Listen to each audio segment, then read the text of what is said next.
ఇప్పుడు మొలవదనుకున్న రాష్ట్రాన్నే మొలిపించిన పార్టీ మాది. మొలవదన్నారు. అట్లాంటి ఒక రాష్ట్రాన్నే మొలిపించిన నాయకుడు కేసీఆర్. ఆయనను ఈ అంగుష్ట మాత్రుడు, ఆయనకు హైట్ ఒకటే తక్కువ అనుకున్నా, బుర్ర కూడా తక్కువ అని ఈ మధ్యనే తెలిసింది. అందుకే అనేది మాట్లాడేటప్పుడు ఒళ్ళు దగ్గర పెట్టుకొని మాట్లాడాలి. మీ రాహుల్ గాంధీ గారు వరుసగా 2014 నుంచి ఇప్పటిదాకా 3 ఎలక్షన్లు ఓడిపోయింది. అయితే ఖతం అయిపోయిందా కాంగ్రెస్? ఉంటుంది కదా, అడుగో బొడుగో ఆడినో ఉంటుంది. అట్లాంటిది ఇంత పవర్ఫుల్ పార్టీ, రాష్ట్రం తెచ్చిన పార్టీ, అంత పవర్ఫుల్ నాయకుడు ఒక్క ఎలక్షన్లో మీ అన్ని అబద్ధపు మాటలు చెప్పి ప్రజలను గోల్మాల్ చేసి దొంగ ఓట్లతో గెలిచినావు నువ్వు. నీకే ఇంతుంటే, తెలంగాణ ప్రజల మీదకి తుపాకీ తీసుకుపోయిన నీకే ఇంతుంటే తెలంగాణ తెచ్చిన మాకెంత ఉండాలని పెట్టుమని. అంత సిపాయి అయితే మొలకెత్తని అని అంటుండు కదా, పెట్టుమని. రాష్ట్రంలో ఎలక్షన్లు పెట్టుమని. ఉప ఎన్నికలు పెడతాడా, జిల్లా పరిషత్ పెడతాడా, లేకపోతే మొత్తం శాసనసభ రద్దు చేసి అసెంబ్లీకి పోతాడా, పొమ్మని చూస్తా.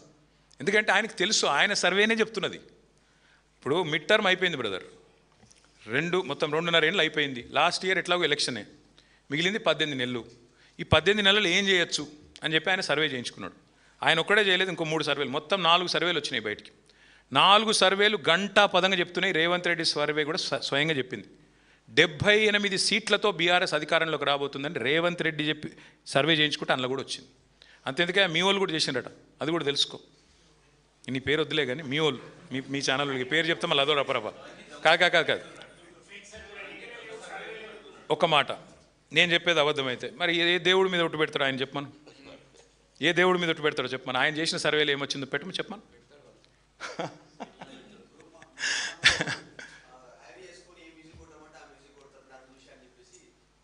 సరే వద్దులే, సర్వే వద్దులే, పోను పని చేయమను. సర్వే వద్దు, మా ఎమ్మెల్యేలు ఎత్తుకపోయాడు కదా 10 మందిని. మరి ఇంతపాటి మగవాడు ఇంతపాటి సిపాయి అయితే పెట్టుమని రాదు. అక్కడ 10 మందితో రాజీనామా పెట్టిపోమని చూద్దాం. ఇంత ధైర్యం ఉంది కదా ఆయనకి, రొమ్ము విరుచుకొని చెప్తున్నాడు కదా, గెలుస్తా, ఇది చేస్తా, అది చేస్తా అని. పెట్టుమని ఎలక్షన్లు మేమెందుకు అద్దంటాం?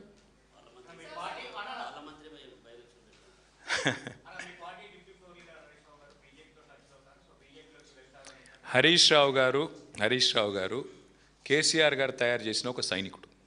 కేసీఆర్ గారికి ఈరోజు కాదు, పార్టీ ఆవిర్భావం ముందు నుంచి మరి ఒక రక్షణ కవచంలాగా అండగా నిలబడ్డ నాయకుడు.